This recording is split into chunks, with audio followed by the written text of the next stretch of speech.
South Africa has discovered oil resources. However, is the West ready to exploit these resources before South Africa can benefit? Other concerns have arisen before the West can exploit them, prompting experts to stand against this exploration. Yet, for economic gains, going against experts is deemed necessary. The real question is, can South Africa balance economic and environmental concerns? Let's find out. Recent energy explorations in South Africa have unveiled substantial oil and gas deposits. There was also a Total Energies discovery in 2019, estimated to contain between 1.5 to 2 billion barrels of oil equivalent. Additionally, notable gas discoveries include the Leard gas fold in 2020 and the Pioneer gas fold in 2021. This could mean much to South Africa, but there is a problem. Before jumping to the bad in the good, let's discuss the good part itself. Total Energies' area of interest in Block 567 covers approximately 10,000 square kilometers. It is between Cape Town and Cape Agulhas, 60 kilometers to 170 kilometers off the coast. The water depths in this region vary between 700 meters and 3,200 meters. This region has become the cause of a transformation in South Africa after the discoveries. South Africa plans to take advantage of these discoveries by securing a 20% free stake in all new oil and gas ventures. The government will also receive royalties and taxes from oil and gas production, ensuring a significant share of the revenue generated by these projects. Total Energies, the operator of the offshore block with a 45% working interest, formed a partnership with Qatar Petroleum, CNR International, and one other. Yes, the discovery does benefit South Africa, but what can this mean for it regarding the issues South Africa is currently facing? South Africa grapples with one of the highest unemployment rates globally, a persistent issue that has hindered the nation's progress. However, the newfound oil reserves have emerged as a beacon of hope, promising a boost to the energy sector and an avenue for job creation. The government is strategically positioning itself to leverage these discoveries, intending to generate a ripple effect that could alleviate unemployment and stimulate economic growth. The South African government's proactive approach to harnessing the economic potential of the oil discoveries reflects a strategic move towards addressing challenges. By investing in the exploration, extraction, and processing of these newfound resources, the nation aims to diversify its economy and reduce dependency on traditional sectors. This diversification could lead to the creation of a more resilient and sustainable economic structure. One of the immediate benefits anticipated from oil discoveries is the creation of job opportunities across various sectors. The oil industry requires a spectrum of skills, ranging from technical expertise in extraction and refining to administrative roles in management and logistics. As the sector expands, it has the potential to absorb a significant portion of the unemployed workforce, contributing not only to income generation, but also fostering skills development. The oil discoveries in South Africa are not only a domestic affair, but have also captured the attention of the global energy market. The prospect of significant oil reserves has attracted foreign investors, opening avenues for partnerships to infuse capital and expertise into the nation. The influx of foreign investment can catalyze infrastructure development, creating a conducive environment for economic growth beyond the oil sector. But will South Africa benefit quickly from this? Here's a reminder to please like and share the video and subscribe to our channel to watch more videos on Africa's geopolitics, economy, and changing landscape. Let's continue now. Offshore exploration activities in South Africa are regulated through government-issued licenses, following strict guidelines, and employing offshore seismic surveying. However, reports indicate delays in issuing seismic survey permits, raising concerns about the efficiency of the regulatory process. But what if South Africa is quick to take benefits? Are benefits coming without any concern? Nothing happens without a problem, and in this discovery of oil, there is a concern too, the environmental concern. The exclusive economic zone of South Africa is a sanctuary of marine life boasting diverse species, including fish, whales, dolphins, seals, penguins, and sharks.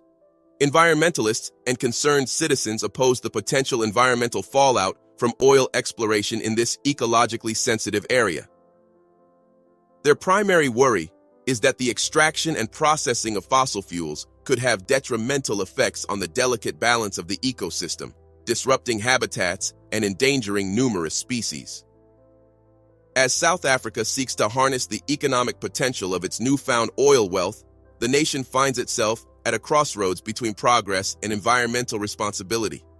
Striking a delicate balance is critical to ensure that economic development does not come at the expense of irreparable environmental damage. The government faces the challenge of addressing the legitimate concerns of environmentalists while charting a course for sustainable exploitation of the oil reserves. But does South Africa have any plans? How does South Africa plan to balance economic development and environmental preservation? South Africa has outlined a strategy to balance economic development and environmental preservation. The government recognizes the need to leverage the economic potential of these resources while ensuring responsible and sustainable practices to safeguard the environment. South Africa emphasizes its sovereign right within its exclusive economic zone, EEZ, to explore, exploit, and manage natural resources, including oil and gas. This indicates a commitment to regulating and overseeing offshore exploration activities. The South African government plans to take a 20% free stake in all new oil and gas ventures to ensure a fair distribution of benefits. This involvement allows the government to share in the revenue generated by these projects, contributing to economic development. Besides the free stake, the government will receive royalties and taxes from oil and gas production.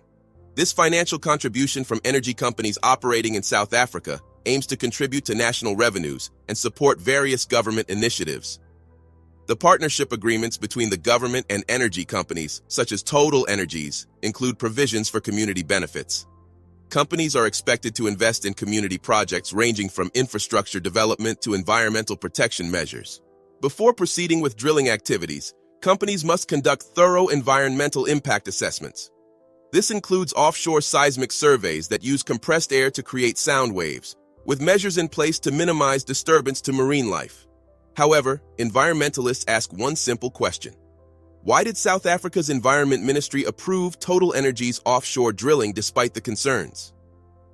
After rejecting an appeal from individuals and lobby groups, the South African Environment Ministry approved Total Energies' offshore drilling. The ministry, led by Barbara Creasy, dismissed concerns related to marine noise, oil spills, climate change, and public consultation in a 144-page ruling dated September 24th. Creasy stated that the impacts of noise and light were adequately assessed and mitigated, leading to the dismissal of the appeal. And how did the Climate Justice Charter movement respond to Minister Creasy's decision? The Climate Justice Charter movement expressed disappointment at Minister Creasy's decision, calling it disappointing but unsurprising. In a statement, they declared their intention to challenge the decision, labeling it as irrational and disregarding climate science.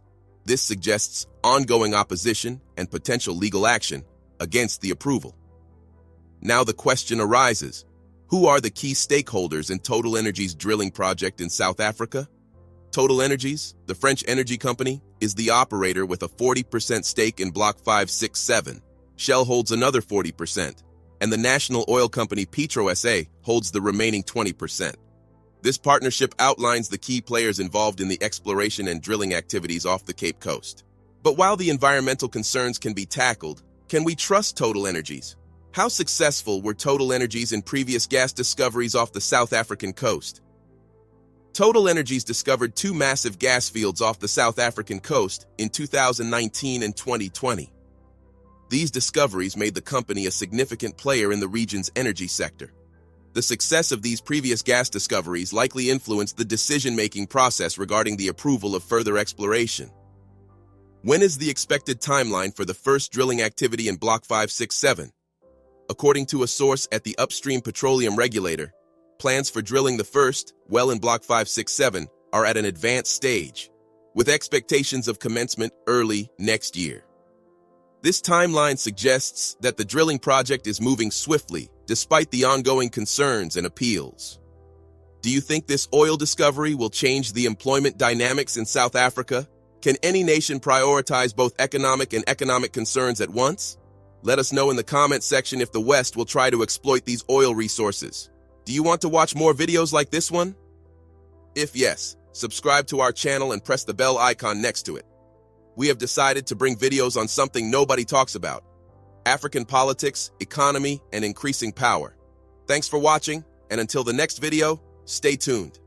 Tell us what you think in the comment section. Like and share the video, and subscribe so that you don't miss any of our African videos. It's the best way to support us.